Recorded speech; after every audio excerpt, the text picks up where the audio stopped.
தம்பி கிருஷ்ணதாத்தா நீங்களா? ஏன் முன்னாடியா? ஐயோ தம்பி, நான் ரொம்ப வருத்தமாகறேன்பா. ஏன் கிறிஸ்மஸ் தாத்தா? நாளை எப்படிப்பா கொண்டாடுறீங்க? கிறிஸ்மஸ் தாத்தா நாங்க வீட்டுல பிரியாணி செஞ்சு எல்லாருமே கொடுத்து கொண்டாடுவோம் தாத்தா. யாருக்கெல்லாம் பிரியாணி கொடுப்பப்பா? என் ஃப்ரெண்ட்ஸுங்களுக்கு, என் சொந்தக்காரங்களுக்கு, என் வீட்டு பக்கத்துல இருக்கிறவங்களா கொடுப்போம் தாத்தா. ஏழைங்களுக்கு எல்லாம் கொடுப்பியாப்பா? சி கிறிஸ்மஸ் தாத்தா, நான் உங்களுக்கு தான் கொடுக்க மாட்டேன். என் ஸ்டேட்டஸ் என்ன ஒருத்த? தம்பி, இயேசு பிறந்த நாள் தான் என்னுடைய தினமா கொண்டாடுறீங்க. அப்பேற்பட்ட இயேசுவை ஏழைங்களுக்கு தான் எல்லா உதவியும் பண்ணிருக்காரு. தம்பி, தயவு செய்து கேக்குறேன்பா, என்னுடைய நாளை எல்லா ஏழைங்களுக்கும் உதவி செய்யுப்பா. தம்பி, கையெடுத்து கும்பிடுறேன். உணவுல இருந்து உணவு வாங்கி கொடுப்பா. துணியில இருக்கும் துணி எடுத்து கொடுப்பா.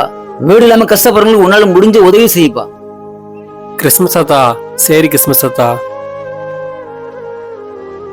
தாத்தா எங்க போனாரு இவரு? நம்ம எவ்வளவு சுயநலமா இருந்துக்கிறோம்.